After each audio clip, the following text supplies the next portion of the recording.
This is CBC Winnipeg News.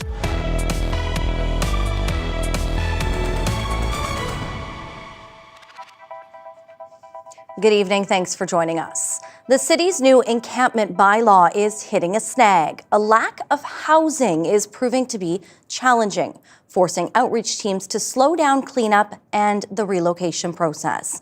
Rules banning where tents are able to set up have been in place for about a week. Despite the city clearing 2 encampments and finding those people homes, others say they have no idea if or when it will be their turn. CBC's Mike Arsenault has the story. The signs in Moston Park saying camping prohibited made it clear to Cynthia Flett that she's going to have to move. But when is uncertain. The city plans to dismantle this encampment behind the Granite Curling Club where she's been living since the spring.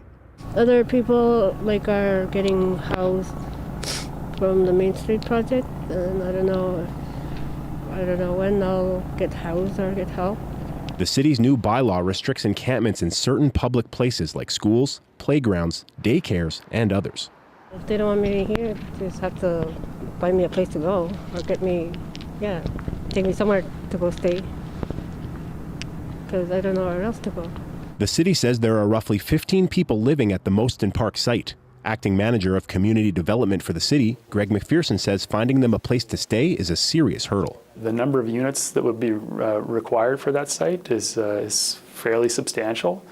We want to be sure to make people those good offers and have something in hand when we visit them and ask them to move on. McPherson isn't sure when the encampment will be dismantled. He says the city is also trying to address the needs of the community, and living next to an encampment is a challenge. We want to be sure that we're supporting these neighborhoods and these communities to have access to their public sites, and so it's a balance for us. We want to be sure to be moving as quickly as we can, as carefully as we can. The Main Street project is the first point of contact at encampments before any enforcement is done. In a statement, Executive Director Jamil Mahmood says, "Our role is not enforcement, but rather to pass on information and to continue meeting the needs of unsheltered individuals as we work to find housing through MSP housing programs, the provincial Your Way Home strategy, and private market options." If the camp is taken down before housing is available, Flett doesn't know where she'll go. Nowhere else to go. They don't have family here, and they don't have that much friends. The city already cleared 2 encampments last week, and they'll give a progress update to council on Thursday. Mike Arsenault, CBC News, Winnipeg. Indigenous women face disproportionately high rates of violence and homicide in our country, and families who've suffered a loss say a system to warn Manitobans when one of their women is missing will help save lives. The government is being urged to implement the Red Dress Alert program, and quickly. CBC's Gavin Axelrod reports.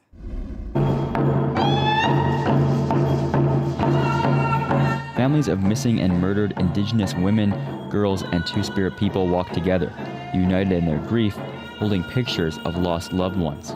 Dolores Daniels' daughter Serena McKay was fatally beaten in 2017. She was 19 years old. I don't want another mother to have to go through the same thing that I went through. And if there was, a way that we could have saved our girls, then, that would have been ideal. The final report for the Red Dress Alert project was released Tuesday. Part of the report calls for alerts to be sent to phones and other technology when an Indigenous woman, girl, or Two-Spirit individual goes missing. The goal is to have the system in place no later than June of 2026. Sandra Delarond is the chair of Giganaway, Nemanawe, and Nanik, who came up with the final report. It translates to, "We all take care of them." It's not about recommendations, it's about an action plan. The Red Dress Alert system is more than notifications. The report wants 24/7 wraparound supports for families, survivors, and communities. It also calls for mental health, financial assistance, and long-term healing resources. To save other people, to save the grief from family members in the future by putting a comprehensive system in place. People from across Manitoba had a chance to talk about what they want from the Red Dress Alert system. The report says a common thread is a distrust of police. Winnipeg Police Service Chief Gene Bowers acknowledged the relationship between police and Indigenous people has been strained. We will continue to take action to restore relationships and culturally appropriate collaboration. You see how deeply we're impacted, and this is just in the province of Manitoba. Advocate Hilda Anderson-Piers wants to see those words backed by actions. We've heard far too often hollow commitments, and I know that Indigenous women and girls and Two-Spirit and gender diverse people are exhausted from hearing hollow commitments. The report also calls for the Manitoba government to introduce legislation to ensure the red dress alert system's future. We're going to have those preliminary discussions with Gaganaway and their team, and we'll see what that might look like in Manitoba. Daniels wants the red dress alert system so a memorial like this doesn't continue to grow. Gavin Axelrod, CBC News, Winnipeg. The University of Winnipeg has parted ways with its president. Todd Mondor is no longer with the university, effective immediately. The board announced his abrupt departure this morning, saying the university is moving forward with its 5-year strategic plan and believe it's necessary to refocus its leadership. Mondor was named president in April 2022. His term was originally slated to go until mid-2027. The board has already started looking for an interim leader. Jamaica is still recovering from a devastating Category 5 hurricane. Hurricane Melissa made landfall late last month, killing at least 45 people and displacing 30,000 households. It left some people here in Manitoba aching to help. CBC's Christopher Garreau caught up with a group of people in Steinbach, collecting to help them rebuild. This container behind me is being filled with tools and aid, including 120 blankets already dropped off this morning. All this is needed for those hard hit by Hurricane Melissa in Jamaica. An Afro-Caribbean cultural group in Steinbach is leading the effort. Group founder Neville Hamilton says after the massive storm hit at the end of October, people are still struggling, and not everyone has been reached by the government and international aid agencies. There's old people, there's young kids, there's families that are cut off from everybody that have not yet seen those help, and our objective is to get to those people. Dalton Wright lives in Jamaica. He joined the group and is ready to help when the aid arrives. He drives through flooded inland areas where wind threw debris on the road, blocking people from getting to aid drop-off zones. What I saw was a lot of persons lost their homes, right? Like there's literally no roof on their house. Some of them don't have a house, right? It's it's a big disaster, right? Seniors and others who can't reach aid themselves will have medical kits, sanitary items, and non-perishable food brought to them. The battery-powered tools will help put homes back together. The group's youth volunteers are receiving donations at the shipping container beside Steinbach's United Church on Main Street. Joanne Hamilton and Tesfanish Dirksen have faith in the goodwill of their city. Steinbach is known for being one of the most giving communities. Yes, so I have high hopes for the community just helping with this project to help those in Jamaica who need it. Yeah. Donations will be accepted Monday to Saturday, 11 to 6, until the container ships off for Jamaica in a couple weeks. Christopher Garreau, CBC News, Steinbach. 2 First Nations are suing the Manitoba and federal government, claiming land and mineral rights to the southwest corner of the province.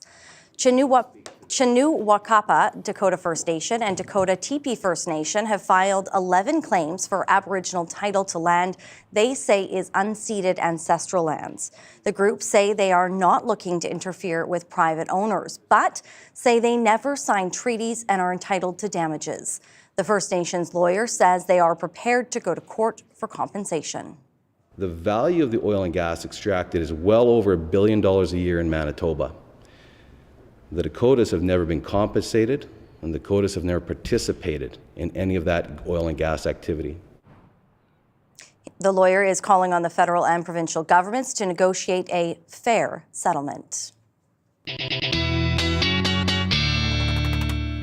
There he is. Time now to check in with Riley Lachak. And Riley, I can see that band of snow in the map behind you. When's it going to hit us? I mean, depending on the way you look at it, Brittany, would have been nice to have a little bit more of this into southern Manitoba, because it certainly has been dry for this time of the year. But this all impacting the Dakotas and down into Minnesota, although we have seen some of that into northwestern Ontario as we've gotten through the later afternoon hours, some of that grazing by the international borders we've gotten throughout the afternoon as well. Like I said, certainly would have been nice.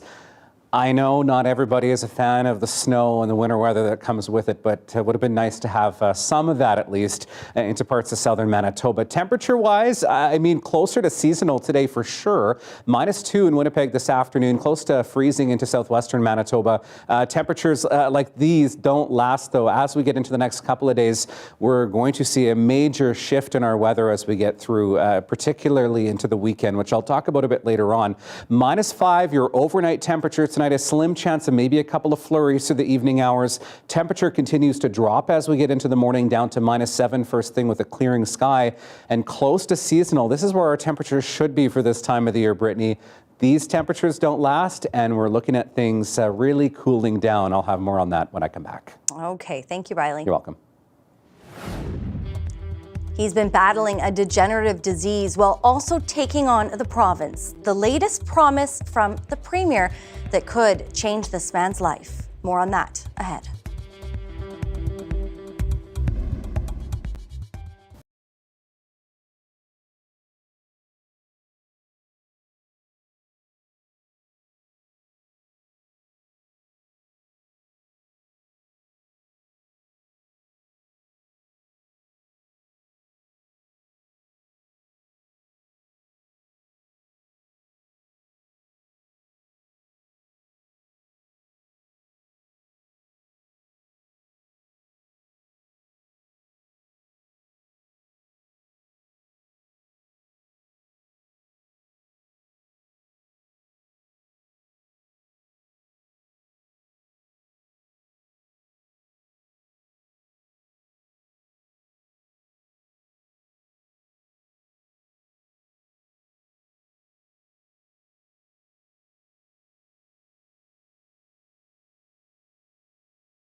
An update now on a story we brought you last night. Jeremy Bray has been pleading for access to a treatment that will help slow the progression of his neurological disorder.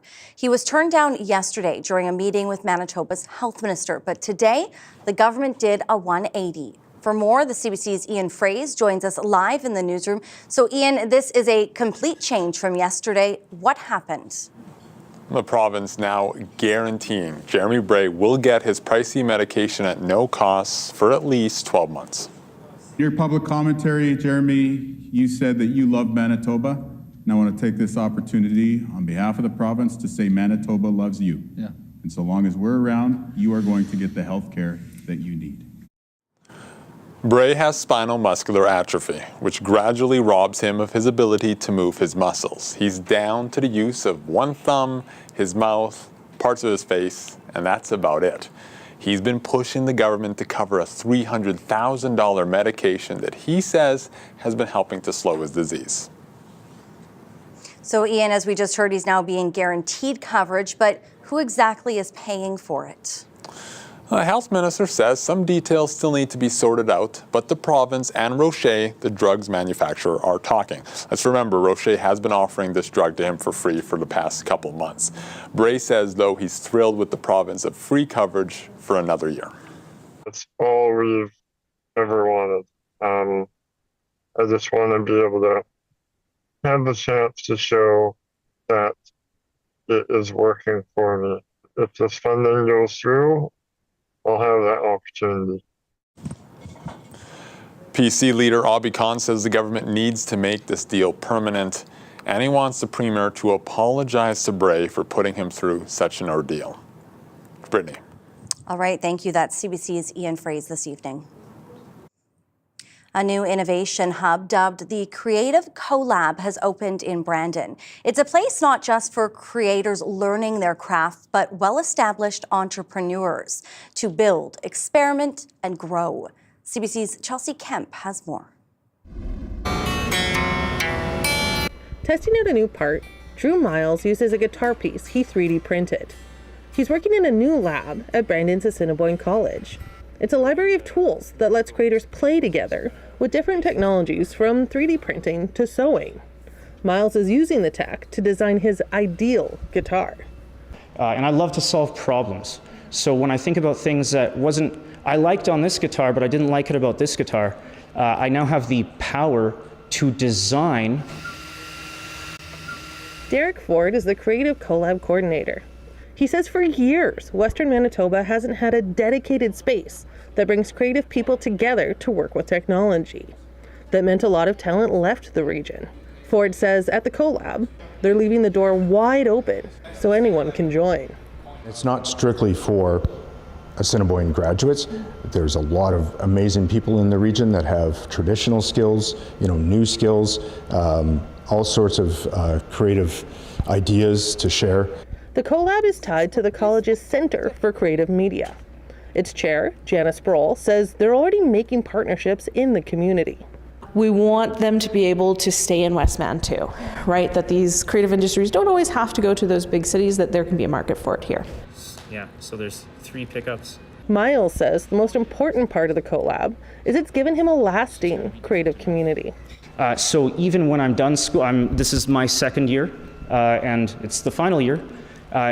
And even once I'm not a student anymore, I will still be a part of the community. I'll still have access to this place. The lab opened in mid-November, and it's already working with businesses in Winnipeg and Brandon. Chelsea Kemp, CBC News, Brandon. CO Silica held another open house in Winnipeg on Monday night. The Alberta Mining Company is trying once again to get a license to extract sand from below the surface of the RM of Springfield. Supporters touted the economic benefits of mining sand, while opponents continue to raise concerns about the effects on drinking water. Initial application was indicating that there was going to be thousands of wells drilled to impact these 2 aquifers, And now it's been scaled back, but still, we still have the same problem. Those aquifers are going to intermix. We need to develop our resources here. I don't like being from a deficit province. I feel horrible when I go to Alberta, Saskatchewan, Ontario, and those taxpayers are funding our stuff here.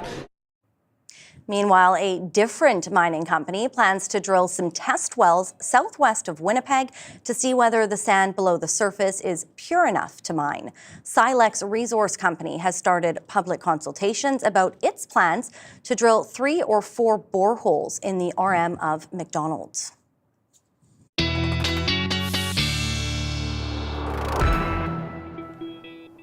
Riley back in now. And boy, oh boy, Riley, I hope that people have enjoyed the last few days this fall, because things, as you like to say, are changing quickly. Yeah. They are getting colder. They're getting more wintry. For many of us here in the south, already what people in some parts of the north are dealing with. Today was, I believe, the 15th day we've been above seasonal temperature-wise for this time of the year. This stretch is coming to an end, and very quickly for some of us. I'm going to start with the temperature trend for the next 10 days. Again, use this as a bit of a guide to show you where we're headed, not necessarily as a forecast per se, but it's just to give you sort of a baseline on where we're headed here in the next week, week and a half or so as we get into the beginning of December here. So you can see we do start the next couple of days here, very seasonal for this time of the year, -4s, -5s. We should be around -5 for this time of the year. But then look at this sudden drop as we get toward the beginning of December. These are daytime highs that we're looking at here, -11s and -12s.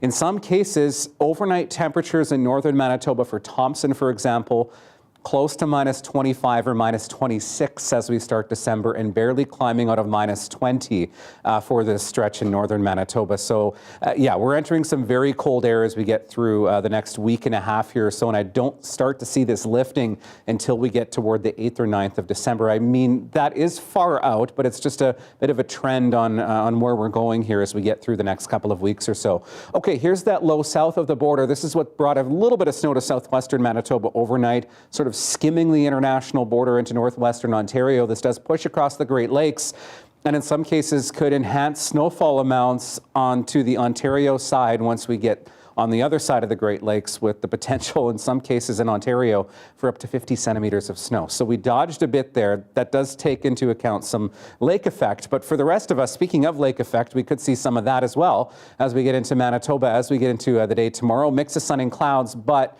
with a shift to a more northwesterly wind, again off the large lakes where we still have some relatively warm open water, we could see some of those streamers, some of those squall lines pushing off the southern tips of Lake Manitoba and Lake Winnipeg. So just think, if you have travel on the Trans-Canada or anywhere on the eastern side of Lake Winnipeg, for example, you could run into some sudden squalls as we get through the next couple of days. Things do start to calm down, although a bit cloudier as we get through Friday into Saturday, and that's when we start to see temperatures really plunging here with our upper level winds, and you can really see how deep this trough digs as we get toward the end of the week here, right down into the U.S. Midwest and even into parts of Texas as we get into early next week, looking at temperatures below seasonal for this time of the year. And this pink pocket of air that you see here, closer to the -30 mark as we get Sunday into Monday. So temperatures first thing in the morning, around -5, -6 for the Red River Valley, but you can start to see some of those minus double digits into far northern parts of the province. And in the long range, you'll see that dip starting to happen, Brittany. So -5 into Thursday, -8 for Friday, and all the way down to -11 for our high on Sunday. Oof, okay. Thanks, Riley. You're welcome. Much more after the break. Stay with us.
CBC News is learning more details about a potential energy deal between the federal government and Alberta.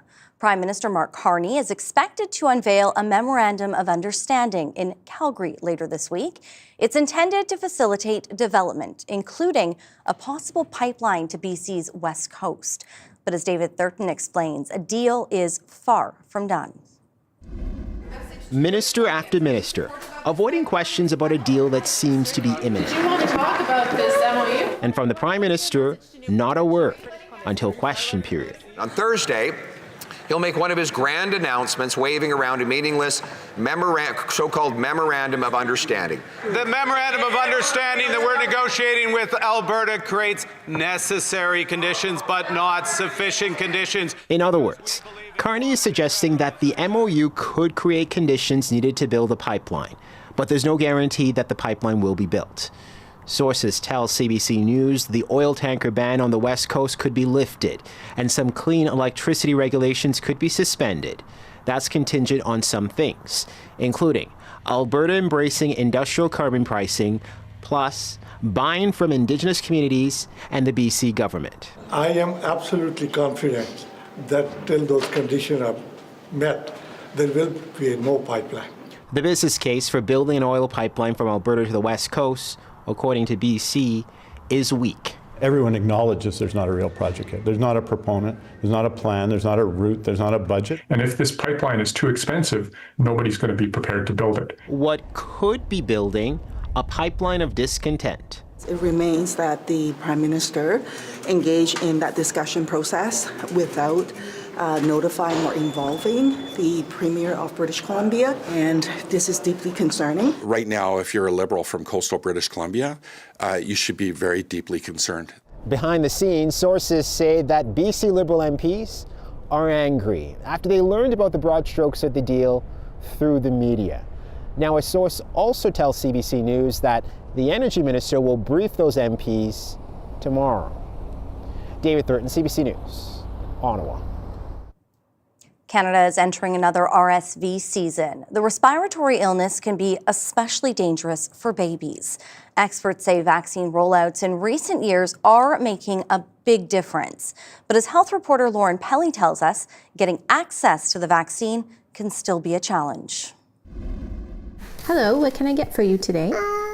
This and this and this. Katrina Bellevance's daughter is now happy and healthy, but when she was just 7 weeks old, she suddenly couldn't stop coughing. I could tell that she was pulling, indrawing underneath her ribs. Her newborn was struggling to breathe. We knew we had to get her to the hospital as soon as possible.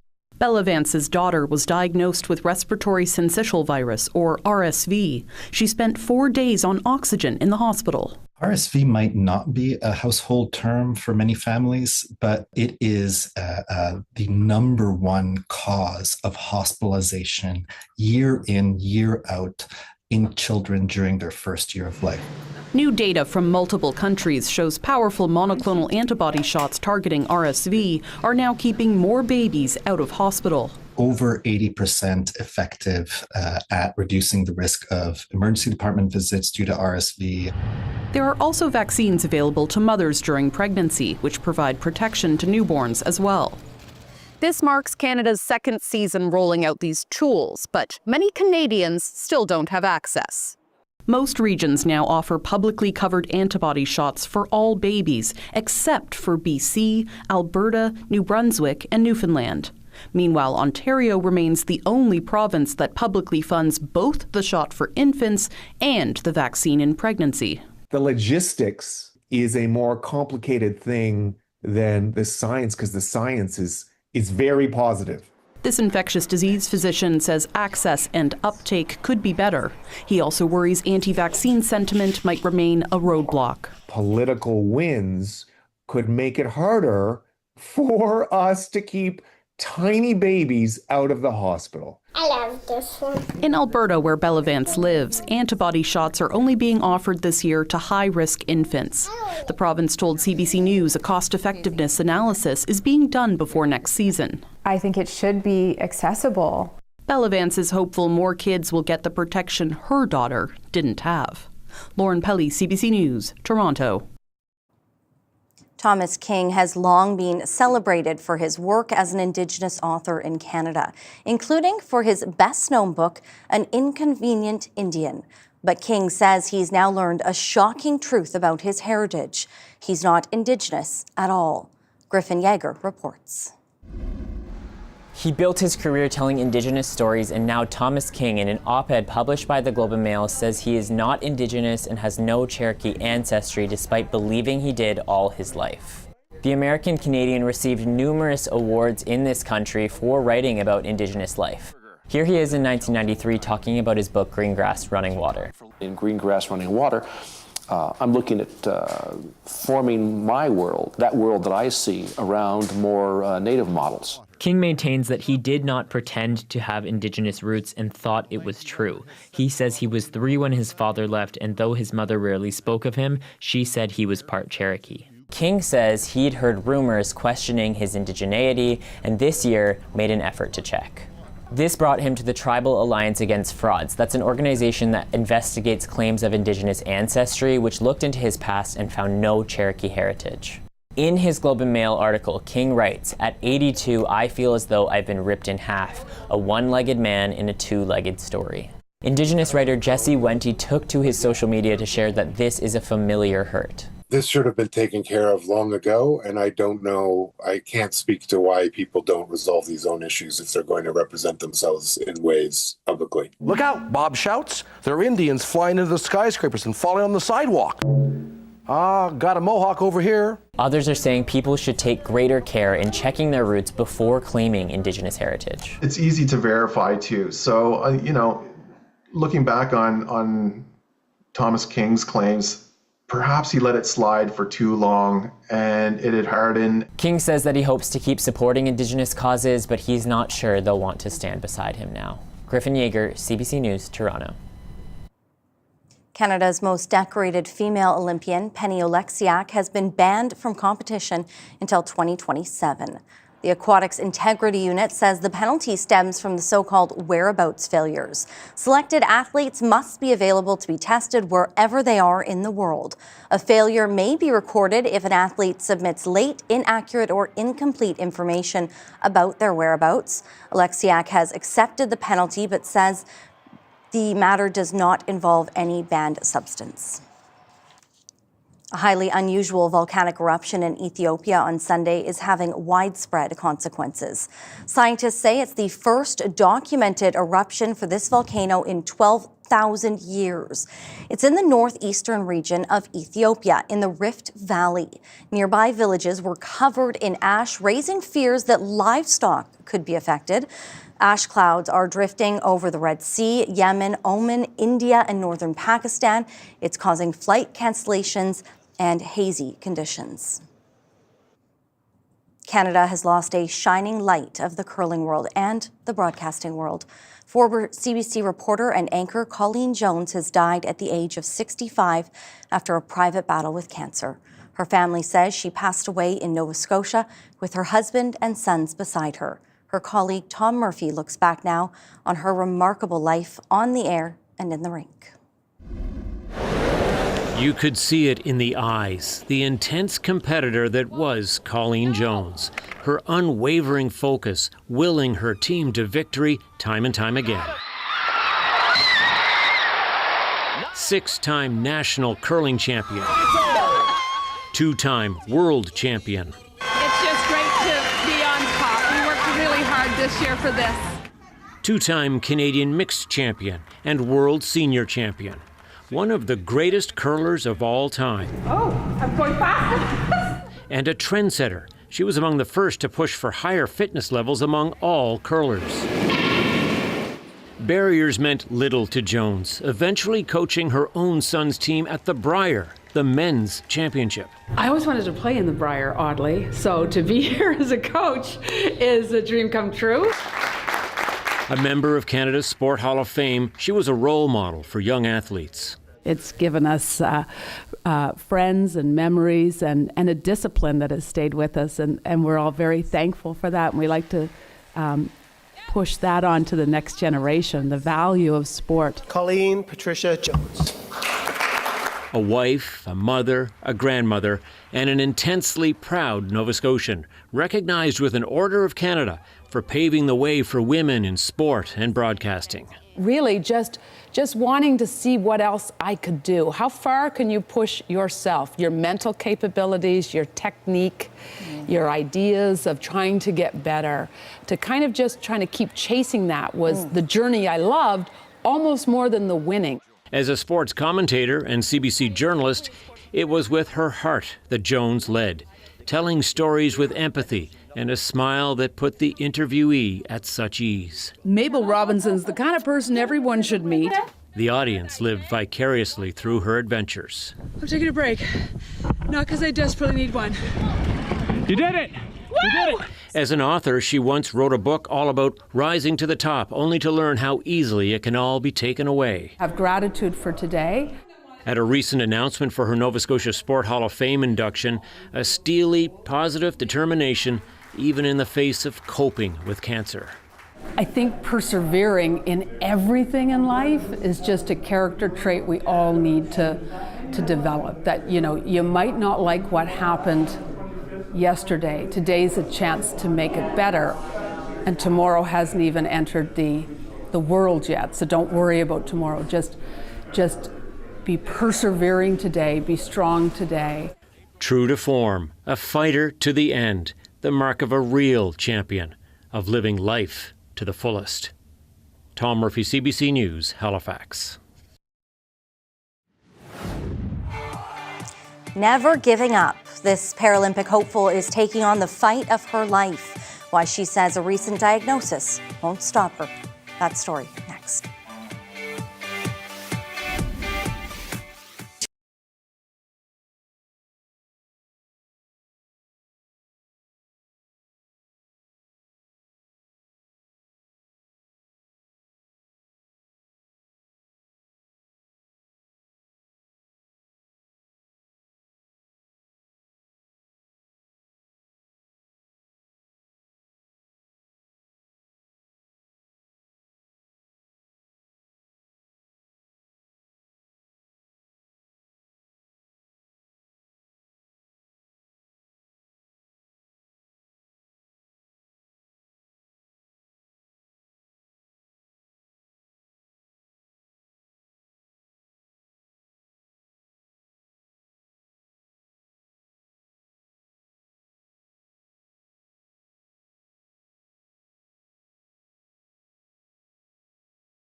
A Canadian hockey player is aiming to make the 2026 Paralympic team, all while staring down her latest medical challenge. The CBC's Sarah Levitt, has the story of her determination to keep chasing that dream.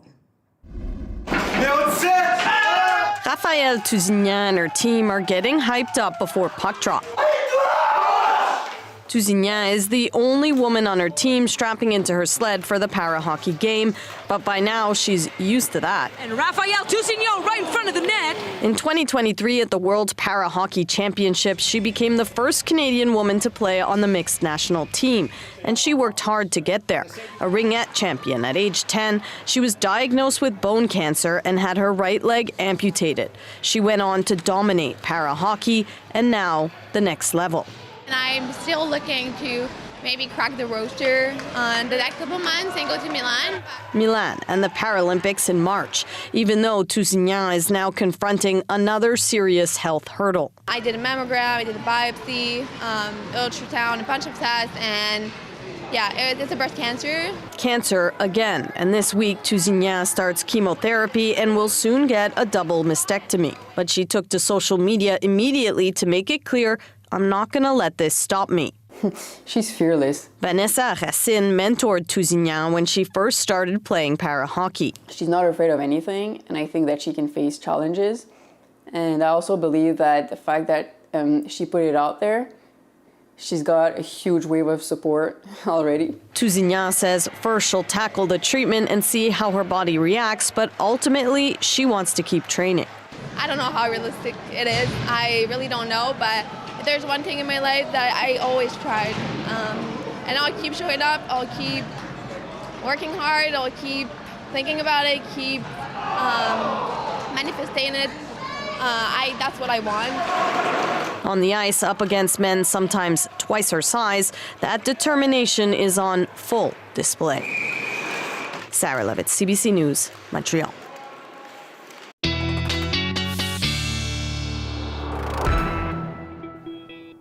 I love that she says she's going to keep manifesting it, because right now, so many of us are just manifesting a few more days of warmth. Yeah.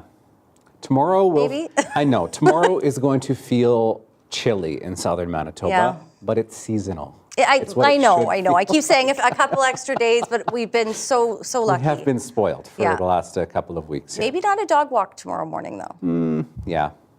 But what about a horse ride? Maybe. So I put the call out last week for folks to send pictures of their pets that aren't dogs or cats, because I certainly get a lot of those and I love them. So how about a horse tonight?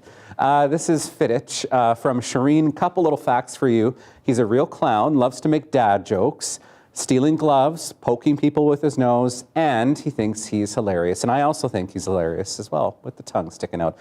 Send your pets, as always, to talkback@cbc.ca. No matter what they are, I'd love to see them, and I'll certainly show them here when I can. So as we get through the afternoon tomorrow, looking at temperatures around -4 in Winnipeg, normal high for this time of the year is -5. And we'll get some clearing through the day. I mean, there will still be some cloud cover hanging around, but certainly a lot brighter as we get through the day tomorrow. But I want to talk about the winds for a moment, because this will be a bit important, especially if you're traveling on the Trans-Canada, for example, over the next couple of days close to Winnipeg. As we get into the afternoon, you can see that shift in wind here pretty much right across the board, northwesterly, gusting up to 30, could see some rogue gusts up to 40, and that sets us up for lake effect snow or some snow squalls as we get through the next couple of days here, because we're still looking at relatively warm water on those lakes. And as we see some of that cooler air, especially when we're getting into some of those minus double digits, interacting with some of the warm waters that we have on the lakes at the moment, think they're not frozen over yet across the southern basins at least. And that sets us up for the potential for some snow squalls and some lake effect snow. So on the southern tips of both Lake Manitoba and Lake Winnipeg, the recipe is there for the next couple of days. I know I've driven through some of those snow squalls on the Trans-Canada Highway, and it can flip on you in an instant there. So just keep that in mind for the next couple of days. Not a foregone conclusion, just letting you know that the recipe is there for some lake effect the next couple of days here. All right, overnight temperatures dropping closer to seasonal for this time of the year. -7 in Winnipeg, -8 in Dauphin. Looking at temperatures close to -10 overnight in two parts of northern Manitoba, looking at temperatures hovering around -7 in Thompson, mostly cloudy skies as we get through the day tomorrow, -4 in the Pas and OCN. In southern Manitoba, looking at -4 in Brandon through the afternoon. We'll get some clearing, and you're looking at Futurecast here depicting some of that potential lake effect, Brittany, as we get through the afternoon hours. I'll have your 7-day coming up. Thank you, Riley. You're welcome. A local nonprofit organization working with families says they're putting together hundreds of fewer hampers this year. Local Investment Toward Employment, or LIGHT, handed out 800 hampers to families last year, but despite a growing need, they're only able to do 300 this year. LIGHT's executive director spoke with Marcy Marcusa. He says putting together hampers is time intensive. The way that we do it is focused on creating employment throughout the process. So we have to rely on the partner network that we have and what resources they've got in terms of scheduling, when we're going to do things, when it's good for them to draw in people that they can employ to do the packing and distribution of the hampers, as well as the shopping. Last year it worked out that we had 2 great organizations to work with. This year, it looks like so far we're only going to be working with 1. So really, it's just a matter of not only how good was our fundraising and how many dollars do we have to parcel out, but also what kind of work are our partners doing? Is there something that they perceive as more urgent that means that they're just not going to have the resources to be able to help us with it? You are partnered with the West Broadway Community Organization still for some of the goods. Yeah. How pervasive are the problems this year when you think about sort of the landscape of Winnipeg and the need going up, and yet, a lot of nonprofits are saying that they're having challenges keeping up as well? Yeah, it's one of these things where what happens this year doesn't always affect this year. Sometimes it rolls over into next year.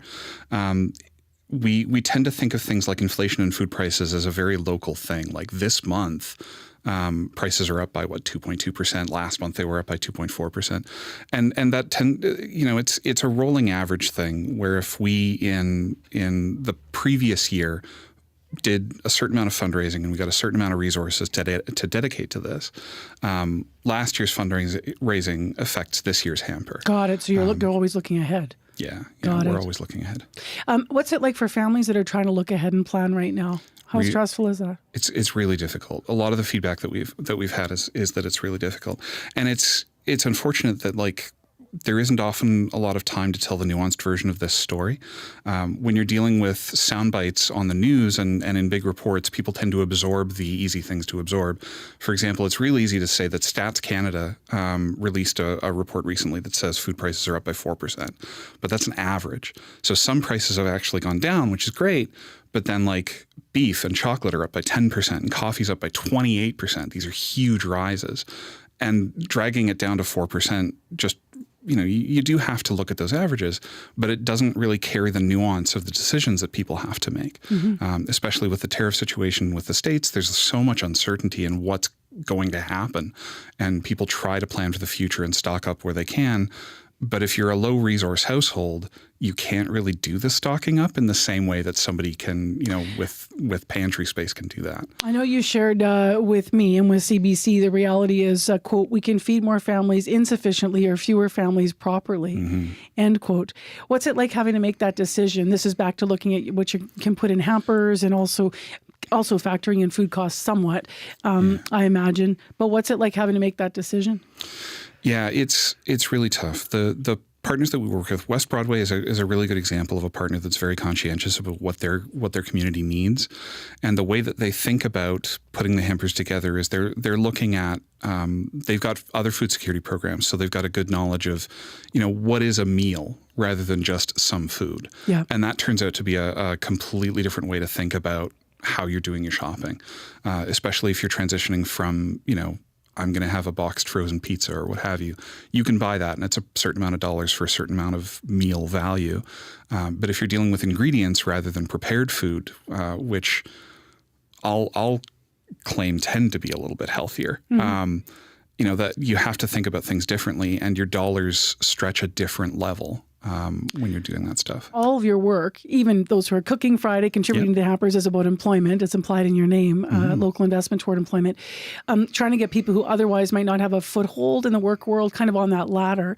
Where are the opportunities right now for that in our community, for people to get started in employment? A lot of the jobs that we create are for people that, may not fit into the workforce in the normal sense. These are people that are on EIA, so they've got restrictions that they're stuck with where they don't want to run into, earning too much money, so they get clawbacks, and there's a lot of math that we have to do with that. But it tends to be sort of like, what can we do to help people without causing additional problems for them? Light's annual Wild Blueberry Pancake Breakfast is happening this Friday at the Ukrainian Labor Temple on Pritchard Avenue. It's on from 8 to 11, and CBC Information Radio will be there live. You can get tickets online or at the door. Still ahead, a temporary food bank popping up in an unexpected location. Plus, Riley's back with a last check on our forecast. Stay with us.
All right, let's have a look at your 7-day forecast. And as I showed you earlier, things are really changing on us here. I mean, pretty seasonal the next couple of days, bit breezy here and there. That does give us a slim chance of flurries in Winnipeg. Then you see that slide starting to happen. Friday, we start to get a bit more cloud building in once again, -8, -7, another chance of flurries into Sunday. And then we're into minus double digits to start next week. And overnight lows close to -20 for us here in southern Manitoba, and colder than that into parts of the north. Okay, one weather picture. Suzanne took this while waiting at the dentist. Don't think the turkey was going there, though. You can send yours to talkback@cbc.ca, as always, because I love the animal pictures. We sure do, don't we? Yeah. An Ontario reverend has transformed her garage into a temporary food bank. She's trying to help keep people fed while their church undergoes renovations. It serves hundreds of people in the community every week. This is my community. I've opened up myself to this community. A lot of the people who come to this food bank I see on the streets. This is kind of where the magic happens. We are at my house, also known as the rectory. So we started a renovation at the church about 6 months ago, and we had a full-fledged food bank that was servicing kind of this neighborhood. And when we had to leave the building for the renovation, where did the food bank go? It's a big question on all of our hearts. And then we thought about making the garage at the time of our rectory into a food bank. So we cleared out all the tools, all the shelving we had in there, painted, power washed, and turned it into a full-fledged pop-up food bank that serves nearly 300 people every single Tuesday. People walk mostly, or they drive from this locale. It is a neighborhood food bank in the heart of Scarborough. When we closed the church for the renovations, a lot of our clients were from this community, and most of them walk in. So had we changed to a different location altogether, or even shut down, then they wouldn't have had that opportunity anymore. And those people mean so much to us that it was just really important that we find a way to keep the process going. I think we've succeeded with that by opening up the church garage.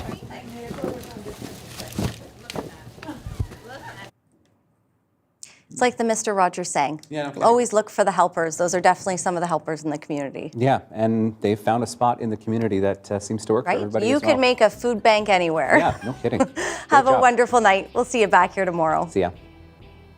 It's like those food pantries.